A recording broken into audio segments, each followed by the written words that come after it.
Numerical से शुरू कर रहे हैं। हमारे पास मान लीजिए दो स्फीयर है, दोनों को टच करके रख दिया जाता है, ठीक है। वो identical space of mass density rho and radius are touch with each other, दोनों को एक दूसरे के साथ टच करके रख दिया। समझ आते हैं?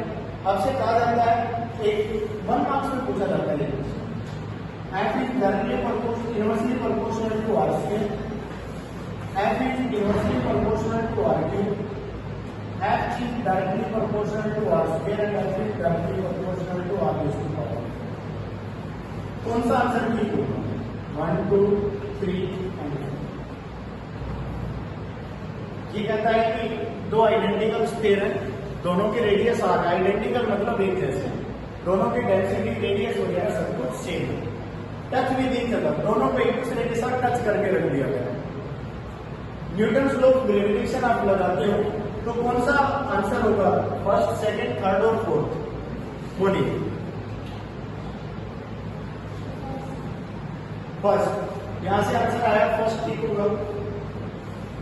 देखिए बेटा, हम एक फॉर्मूला लगाते हैं, F is equal to G m1 m2 upon r। बोलो लगाते हैं, समझ आ गया? जब इनकी डेंसिटी अलग अलग होती है आंसर ये हम लगाएंगे।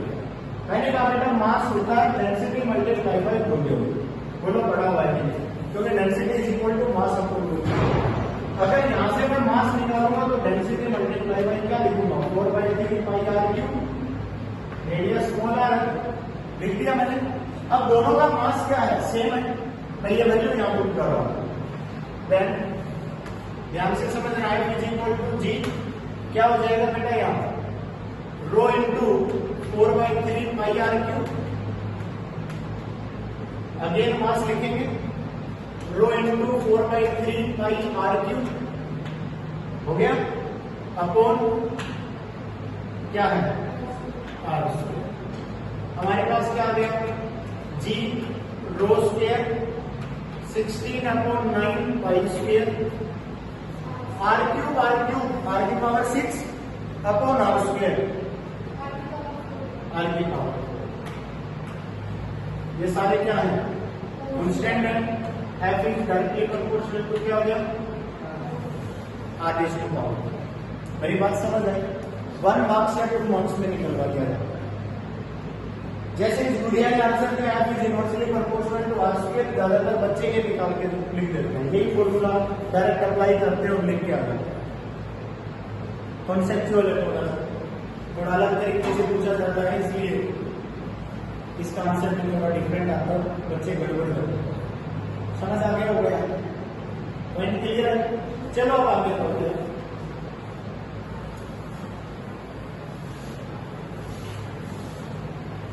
नोट कर रहे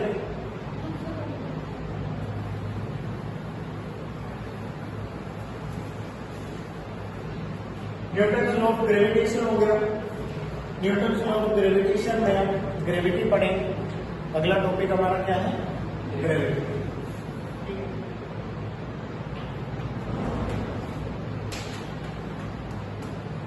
That is the force of attraction applied by Earth on an object। क्या बोल रहा हूं मैं? Force of attraction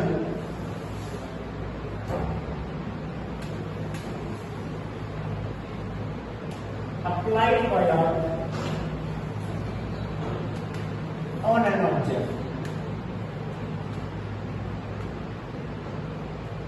जब अर्थ किसी ऑब्जेक्ट पर अपना फोर्स अप्लाई करेगा उसको हम ग्रेविटी बोलते हैं। अब देखिए हमने क्या कहा, ये अर्थ है, इसको क्या ले रहे हम? अर्थ का सेंटर है O, अर्थ की रेडियस R। अर्थ की रेडियस और अर्थ के मास के बारे में मालूम होना चाहिए आपको। रेडियस ऑफ अर्थ कितनी होती है? 6.4 इंटू 10 टू पावर 6। और आप क्या कह सकते हो? 6400। अप्रोक्सीमेट होती है, क्योंकि आपको पता है अर्थ भी इलिप्टिकल शेप में है। अर्थ अपने आप में भी कैसे शेप में है? इलिप्टिकल शेप में है। अर्थ यूं है, ये पोलर एक्सिस होता है, ये इक्वेटर एक्सिस होता है।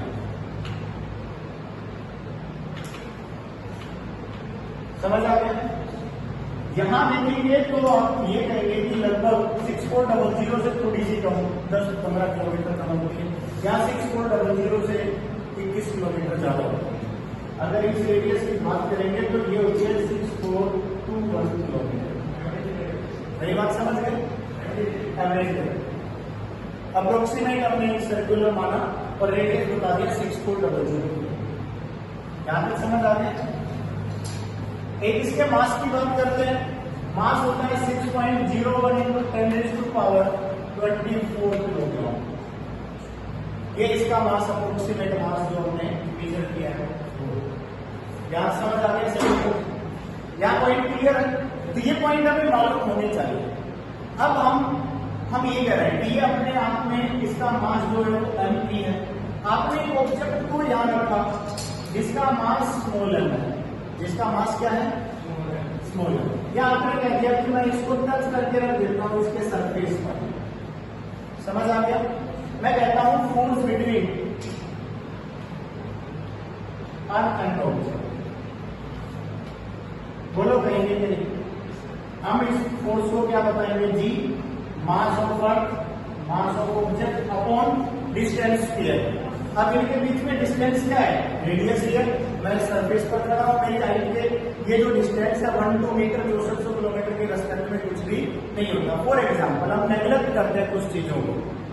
जैसे कि मान लीजिए आप कहीं घूमने जा रहे हैं, ठीक है, और आप एक गाड़ी को बुक करके ले जाते हो, तो गाड़ी वाला कहता है भाई मैं 10 रुपए पर किलोमीटर जाता हूं। आप घूमने गए 10 दिन के लिए और वो गाड़ी कम से कम भी 5000 किलोमीटर कवर करती है। मेरी बात समझिए? अब जब वो घर पहुंचती है, नोट करते हैं, तो मान लीजिए ये आ जाता है 5001 किलोमीटर। तो आप 5000 के पैसे दोगे या 5000 1 किलोमीटर के पैसे दोगे? 5000। ऐसा होता है ना कि वो 1 किलोमीटर मतलब वो जो 10 रुपए है वो इतने अमाउंट के मुकाबले में कुछ भी नहीं है, नेग्लिजिबल है। समझ आ गया? इसी तरह अर्थ की हाइट से थोड़ी सी हाइट 1 मीटर 2 मीटर वो 6400 किलोमीटर के रेस्पेक्ट में कुछ भी नहीं है, हमने उसको नेग्लेक्ट कर। समझ आ गया? फॉर एग्जाम्पल जैसे कि आपके पास 10 करोड़ रुपए है, 100 रुपए गिर गए, आप ढूंढोगे क्या उनको? 10 करोड़ रुपए होने के बाद नहीं ढूंढोगे ना। मतलब उसकी वैल्यू 100 रुपए की वैल्यू 10 करोड़ के रेस्पेक्ट में क्या है? नेग्लिजिबल। हमें उनको नेग्लेक्ट कर, अरे गिर के छोड़, 1 रुपए का सिक्का गिर गया, हम पूरे स्कूल में ढूंढ रहे हैं, 1 रुपया गुम हो गया भाई, है ना? होता है कभी ऐसा? नहीं होता ना, क्योंकि उसकी कीमत जो हमारे पास है उसके रेस्पेक्ट में नेग्लिजिबल, तो हम उनको नेग्लेक्ट करें। तो हमने क्या कहा? डिस्टेंस का स्क्वायर करेंगे तो क्या हो गया? क्या ये बात सभी को समझ आ गई? अब कल हमने तो पढ़ाया था कि इस ऑब्जेक्ट ने अर्थ पर इतना फोर्स लगाया, अर्थ ने इस ऑब्जेक्ट पर इतना फोर्स लगाया, दोनों ने एक दूसरे की तरफ लगाया, मतलब इसने इधर और इसने इधर। क्या मैं सही बोल रहा हूं? अर्थ ऑब्जेक्ट पर अपनी तरफ फोर्स लगा रही है और ऑब्जेक्ट अर्थ पर अपनी तरफ फोर्स लगा रहा है। मेरी बात समझ गए? अब इस फोर्स का अमाउंट बहुत कम है, ठीक है, पर जिस ऑब्जेक्ट पर लग रहा है ना उस ऑब्जेक्ट के लिए बहुत ज्यादा है और अर्थ के लिए बहुत ही कम है। मेरी बात समझ गए कि नहीं? अगर मान लीजिए मैं ये कह दूं कि मैं इस ऑब्जेक्ट पर, जैसे ये यहां रखा है, मैं इस ऑब्जेक्ट पर फोर्स लगाता हूं, इसके लिए बहुत ज्यादा था। अगर मैं यही फोर्स इस दीवार पर लगा दूं तो क्या ये गिर जाएगी? नहीं गिरेगी, क्योंकि इसके साइज के रिस्पेक्ट में दीवार का साइज बहुत ही बड़ा है। वही बात है। मेरी बात समझ गई? पॉइंट क्लियर हो गया होगा? तो यहां जो फोर्स लगा हुआ है दोनों पर इक्वल और अपोजिट फोर्स लगा हुआ है। अर्थ ने ऑब्जेक्ट पर लगाया और ऑब्जेक्ट ने अर्थ पर लगाया, पर इफेक्ट किस पर हुआ? ऑब्जेक्ट पर, क्योंकि वो बहुत ही छोटा है, उसके लिए उस फोर्स की कोई वैल्यू नहीं, इफेक्टिव नहीं। अर्थ के लिए उस फोर्स की कोई इफेक्टिव वैल्यू नहीं। यहां तक समझ आ गया? यहां समझ आ गया? देखिए बेटा, अगला पॉइंट मैं आपको बता रहा हूं कि जो ये फोर्स लगा होगा। अब हम ग्रेविटी की बात करें। That force is negligible with respect to mass, then gravity is equal to force per unit mass. क्या बोलते हैं ग्रेविटी को? फोर्स पर यूनिट मास। मैं फॉर्मूला लिख रहा हूं, G is equal to F by m, means Gme into small m upon r square upon small m। समझ आ गया? ये मास बहुत कम है, m से m क्या हो गया? Cancel, then G is equal to क्या आ गया हमारे पास? Gm upon r। हम सीधा ये ग्रेविटी है। ये क्या है? समझ आ गया? और इसका दूसरा नाम है एक्सेलरेशन ड्यू टू। समझ आ गया? किसी ऑब्जेक्ट के अंदर एक्सेलरेशन प्रोड्यूस कर और उस एक्सेलरेशन के इक्वल होती है। हमने इस जी की वैल्यू निकालनी चाहिए। जी इक्वल टू जी कितना है हमारे पास? Capital G 6.67 into 10 to power -11। बोलो है कि नहीं? Multiply by mass of earth कितना बताया था आपसे? 6 इंटू 10 टू पावर 24 लिख लीजिए। मेरी बात समझ गए? 6.01, ये वैल्यू काफी कम है। और radius of earth, sorry upward में करना पड़ेगा 6.4 इंटू 10 टू पावर, अब इसका क्या करना है? और सारी की सारी कैलकुलेटिव वैल्यू है, मैथमेटिकल वैल्यू है। जब आप इनका सॉल्यूशन करेंगे तो हमारे पास आंसर आएगा 9.81 मीटर पर सेकंड। क्या आएगा? 9.81 मीटर पर सेकंड स्क्वायर। यहां तक क्लियर है? 9.81 metre per second square gravity at sea level.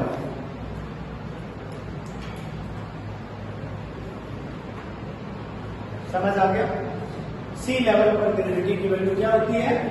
9.81 metre per second square. क्योंकि लेवल कौन डिसाइड करता है? पानी। वाटर हमेशा लेवल डिसाइड करता है, पता है ना? आपने अपने बिल्डिंग का लेवल लेना है तो level pipe, water level pipe लेते हैं, पाइप ले लेते हैं, ट्रांसपेरेंट पाइप, उसमें पानी डाल लेते हैं, फिर उससे देखते हैं पानी हमेशा ही लेवल में जाता है। तो आज का लेवल सी में पानी ही तो होता है, उसमें भी उसका लेवल जो होता है उसके लेवल से डिसाइड किया जाता है। यहाँ पर 9.81 है। अब उससे ऊपर कितनी है, अर्थ के अंदर जाओगे कितनी है, किसका क्या इफेक्ट है, ये सब हम आगे पढ़ेंगे। ये क्लियर हो गया? सभी को समझ आ गया? चलो देखिए, ग्रेविटी का फॉर्मूला पढ़ा, इसकी यूनिट पढ़ लेते हैं एक बार।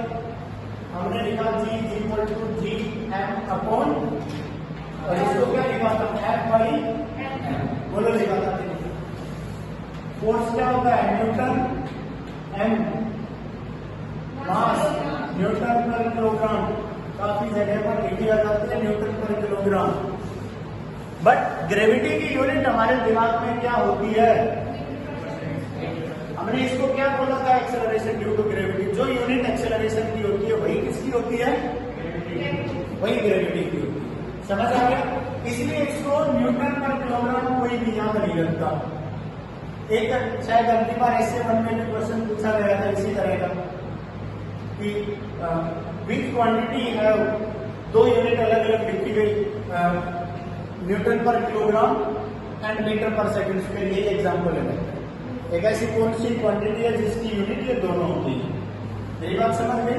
या कोई भी एक यूनिट लिखकर कौन कौन सी ऐसी दो क्वांटिटी है जिनकी ये यूनिट सेम होती है, ऐसे पूछा जाता है। जैसे metre per second square acceleration की भी होती है, ग्रेविटी की भी होती है, दोनों की यूनिट। तो दोनों तरीके से आपसे पूछ सकता है। ठीक है, चलो अभी हम पढ़ेंगे इफेक्ट ऑफ ग्रेविटी। क्या पढ़ेंगे बेटा? Effect of gravity.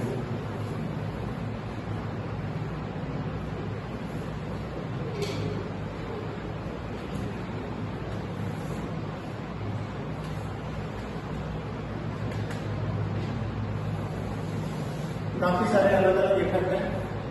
पहला है इफेक्ट ऑफ ऑयल।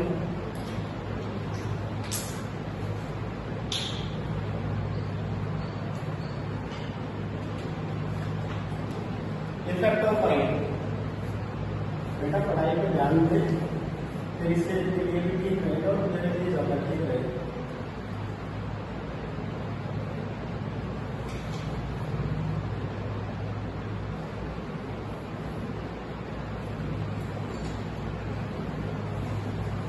हमने कहा कि अर्थ का मास एम है, अर्थ की रेडियस को हमने यहाँ बता दिया, ओपनिंग सेंटर, ये सरफेस है ए, इसे एक्स आई पर आपने किसी ऑब्जेक्ट को रखना है, कितनी आई पर बेटा एक्स आई पर, इस लेवल को हमने भी बता दिया, समझ आ रही है? यहाँ तक क्लियर है? मैं ये बताना चाहता हूँ कि बी हाइपर ग्रेविटी की वैल्यू क्या होती है और डायरेक्ट आप कैसे निकालोगे, ये सब करें। सबसे पहले मैं कहता हूँ एक्स सरफेस ऊपर,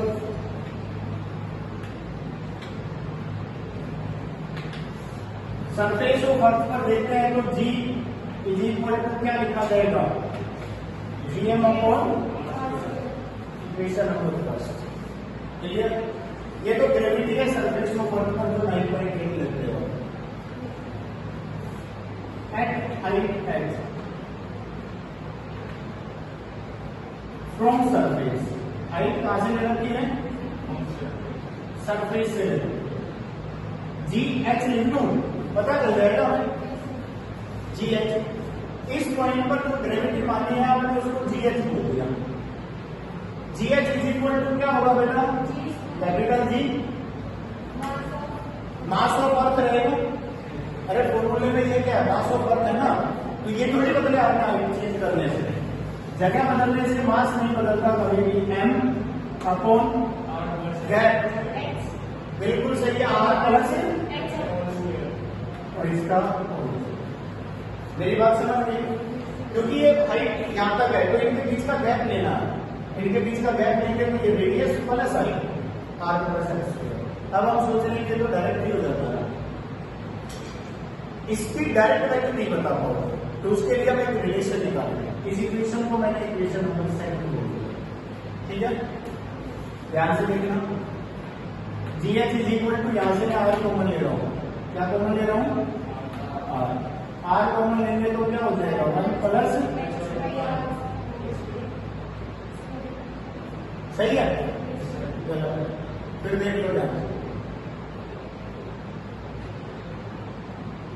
आपने जो ये आर कॉमन लिया है स्क्वायर के अंदर से कॉमन लिया है, तो या तो आर स्क्वायर बाहर निकलेगा या फिर कंप्लीट को बंद करो फिर स्क्वायर करो। अब देखो ये कंप्लीट है, आर बच्चे आर हो जाएगा, आर से R cancel, R plus R बची तो बचा अंदर और उसका क्या है, स्क्वायर है। अगर अब इसको बोलते हो तो आर स्क्वायर हो जाएगा और 1 प्लस एच अपॉन आर का स्क्वायर होगा। ये बात समझ गए? ये मैथमेटिकल मिस्टेक कर सकते हो आप, इसलिए मैं कह रहा हूं ये क्या हो गया बेटा, G H is equal to G M upon क्या हो गया, R square 1 plus H upon R minus two power 2। Clear? G M upon R square क्या था, ग्रेविटी एट सरफेस, हमने यहां रिलेशन बताया, G H is equal to ji upon 1 plus H upon R raise to power 2। ये हमारा है original formula, ये क्या है, उसके बाद स्पेशल केस पढ़ेंगे और मैं आपको कुछ न्यूमेरिकल बताऊंगा इसके बेस पर। G M upon R square की वैल्यू हमारे पास जी थी, वो मैंने यहां पुट कर दी, जी अपॉन में क्या है ये 1 plus H upon R raise to power 2। Clear है? अरे क्लियर है? अब हमने क्या लिखा, ये हमारे पास ओरिजिनल फॉर्मूला था, मैंने कहा G H is equal to ji into 1 plus H upon R raise to power minus 2। ऊपर लेकर आ गया तो पावर क्या हो गई, माइनस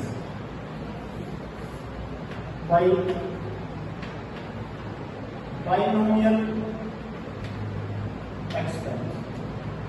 शायद ये बाइनोमियल तो हमने भी कराई है और मैथमेटिक्स में भी आपने करी होगी।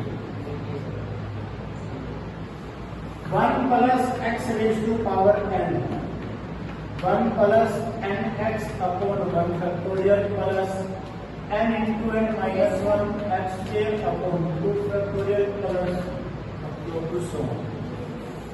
ये बाइनोमियल थ्योरम का फॉर्मूला है। मैथमेटिक्स में भी आपके सर ने पढ़ा दिया होगा, परमुटेशन कॉम्बिनेशन बाइनोमियल थ्योरम हो गई ना। और फिजिक्स में तो हमने कराई थी मैथमेटिकल टूल्स में, ये तो हम कराते ही हैं सबसे ज्यादा यूज होती है। यहाँ देखिए मैंने लिखा 1 plus X upon R raise to power minus 2। आप सोच रहे हो ये थ्योरम क्यों लगा रहे हैं? नेगेटिव पावर का फॉर्मूला आज तक आपने नहीं पढ़ा है। मैं किसी की भी पावर 9 कह देता हूं, मैं कह देता हूं a plus B raise to power 9 solve करो, नहीं कर सकते आप। a minus B raise to power 1/3 कह देता हूं, नहीं कर सकते सोल्व। किसी की पावर 1/4 कह दी, किसी की पावर नेगेटिव कह दी, तो आपके पास कोई सोल्यूशन नहीं है। उसके लिए हमने बाइनोमियल थ्योरम आपको सिखाई। यहाँ पावर नेगेटिव आ रही है, पावर -2 है, क्या -2 का फॉर्मूला कहीं पढ़ा है पावर में? नहीं। स्क्वायर का फॉर्मूला आता है, क्यूब का फॉर्मूला ये आपको आता है, और उसके बाद फॉर्मूले आपको याद है नहीं। और अगर आप निकालने की कोशिश भी करोगे तो काफी लेंथी हो जाएगा। तो ये थ्योरम पढ़ लेते हैं, इससे काम चल जाएगा। हमने क्या कहा 1 प्लस एन, क्या है हमारे पास, कंपेयर करो -2 लिख दो यहाँ, मल्टीप्लाई बाई क्या है एक्स के साथ कंपेयर करो, क्या है h बाई आर, तो क्या हो गया हमारे पास 1 minus 2h upon are, 1 factorial 1 ही होता है अपॉन 1 प्लस n क्या है हमारे पास, क्या है -2।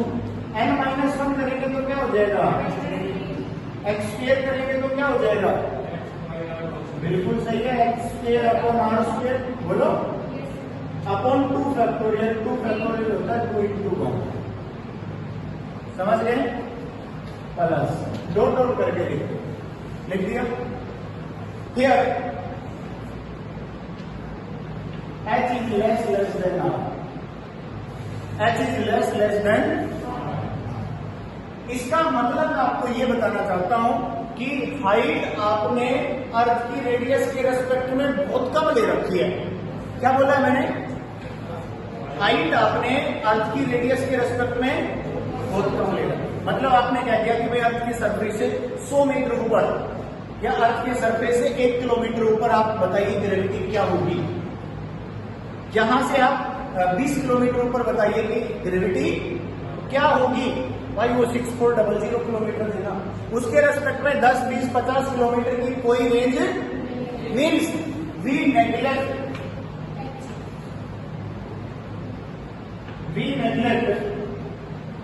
5% ऑफ ओरिजिनल वैल्यू।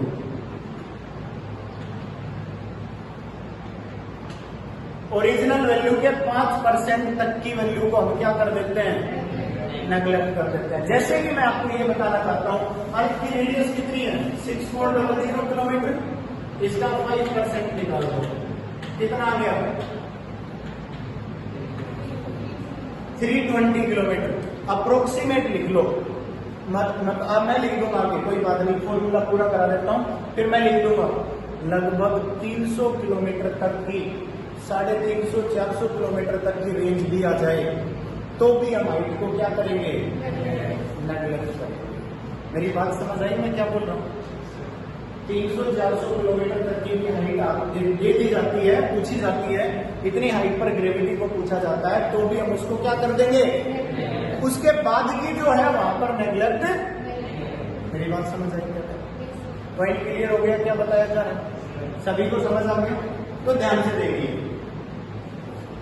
हमने क्या कहा h upon r, h is less than r। एक बात एरर पढ़ा था ना अपने सभी ने, एरर के लेक्चर में हमने क्या कहा था कि जब power then h square upon r square, h cube upon r cube, ये सब क्या हो जाएगी, नियरली इक्वल टू 0। नेग्लेक्ट कर, क्यों कर दें? अब देखिए मैं बताता हूं। आपने ये कहा विदाउट साइड इफेक्ट की दवाई है, सही बता, कोई साइड इफेक्ट नहीं है, ना कोई एलर्जी होगी, बिल्कुल जाती है।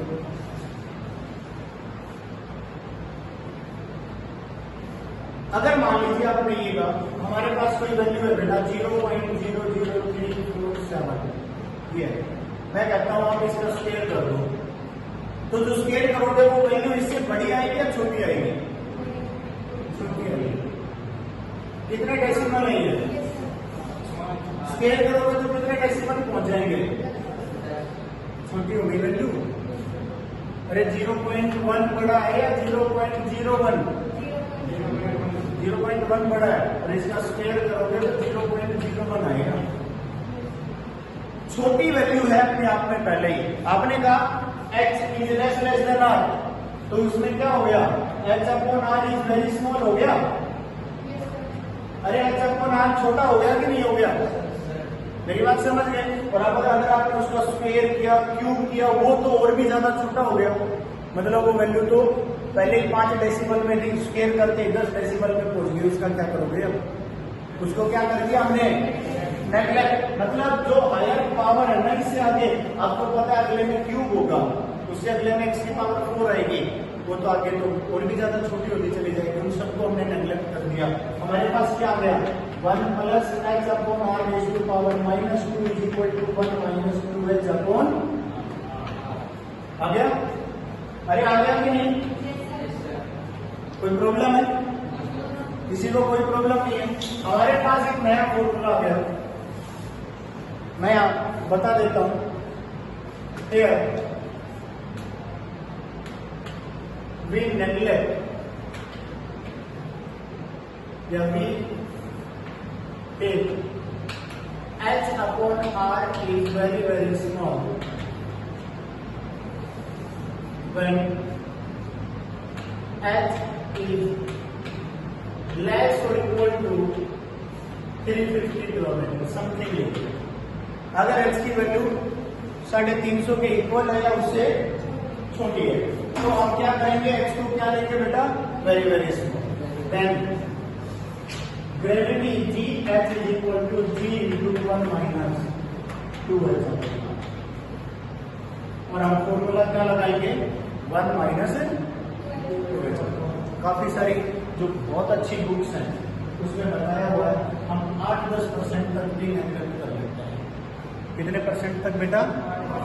लगभग 10%। कहीं पर भी कह रखा है कि अर्थ की रेडियस की 10% हाइट पर ग्रेविटी बताइए, हम ये फॉर्मूला लगा देते हैं सीधा। मेरी बात समझ गए? मेरी बात सभी को समझ आ गई? 500-600 किलोमीटर तक भी हम नेगलेक्ट कर लेते हैं क्योंकि बहुत ज्यादा वेरिएशन फॉर्मूले के नहीं आता। पर मैं फिर भी आपको 350-400 किलोमीटर तक की बात कर रहा हूँ अप्रोक्सीमेट। क्लियर है? अब जब देखिए, अब हमारे पास मेन फॉर्मूला क्या था? G H is equal to ji upon 1 plus H upon, अगर इससे ऊपर हाइट चली गई, अगर इससे ज्यादा हाइट चली गई तो हम कौन सा फॉर्मूला लगाएंगे? G H is equal to ji into 1 plus H upon r का ये फॉर्मूला लगाएंगे। यहाँ क्लियर है? समझ आ गया सभी को? ठीक है, चलो देखिए।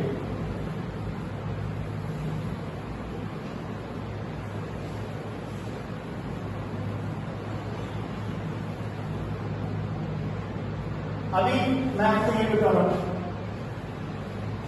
ये आपकी रेडियस है वो सेंटर, एक छोटा सा न्यूमेरिकल लिखना होगा, ठीक है? मैं यहां वेट ले रहा हूं h is equal to radius का हाफ ले,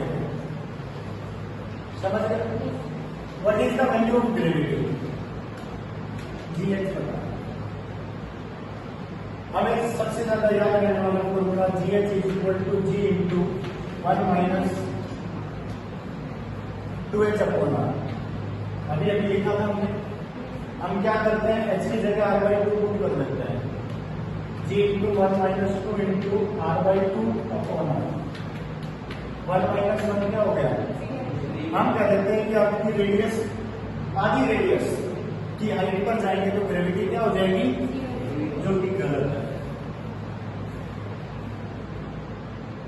ये फॉर्मूला उस केस में आया था जब हम वैल्यू हाइट को नेगलेक्ट करेंगे। कभी भी हाइट उसकी वैल्यू की आधी नेग्लेक्ट नहीं की जाती। हाइट में कुछ भी, आपके पास 10 करोड़ रुपए, मैं क्या देता हूं कि आधे रुपए मेरे को दे दो और भूल जाओ, नेग्लेक्ट कर दो। क्या हो सकता है ऐसा? नहीं, किसी की आधी वैल्यू नेग्लेक्ट नहीं हो सकती। आधा अमाउंट 50% होता है, 50% नेग्लिजिबल नहीं होता, नेग्लिजिबल होता है 5%, 7%। मेरी बात समझ गए? भूला 5-7% को जाता है, 50% को नहीं भूल सकते भाई। मैंने क्या कहा था? बहुत अच्छी जो बुक्स है उनमें अगर कहीं लिख भी रखा है तो मैक्सिमम 10% तक हम भूल सकते हैं, उससे ज्यादा भूलने वाला अमाउंट नहीं होता। लगभग 300, 400, 500 किलोमीटर तक अगर हम बात करेंगे, ये तो आधा है। आप कोई गाड़ी बुक करके ले जाते हो, 5000 किलोमीटर डुबाते हो, 2500 के पैसे दे देते हो, छोड़ देगा वो? नहीं, 50% भूलने वाला अमाउंट नहीं है। मतलब ये फॉर्मूला नहीं लगेगा, ये फॉर्मूला लगा ही नहीं सकते आप। समझ आ गया? तो हम क्या करेंगे? कौन सा फॉर्मूला लगाएंगे? हमारा बेसिक फॉर्मूला क्या करेंगे?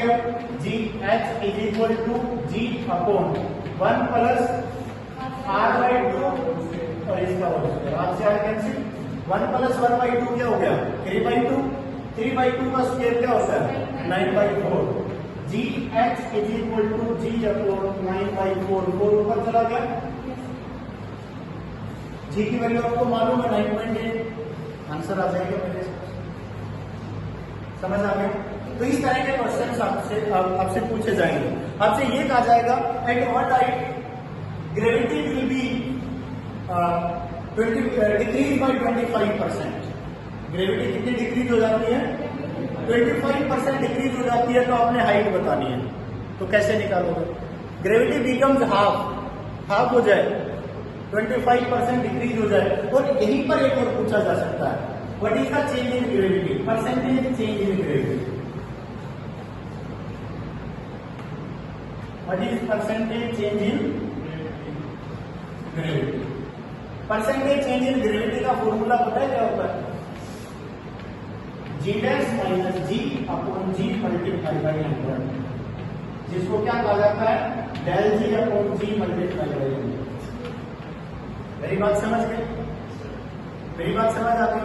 अरे अब से प्रॉफिट लॉस वाले फॉर्मूले पढ़े होंगे ना, तो जो चेंज आया परसेंटेज चेंज, भाई आपके पास इनिशियल ग्रेविटी क्या थी? जी, फाइनली क्या हो गई? जी डैश या जी एच, जो भी आप लेते हैं। तो g dash minus g upon original multiply by 100।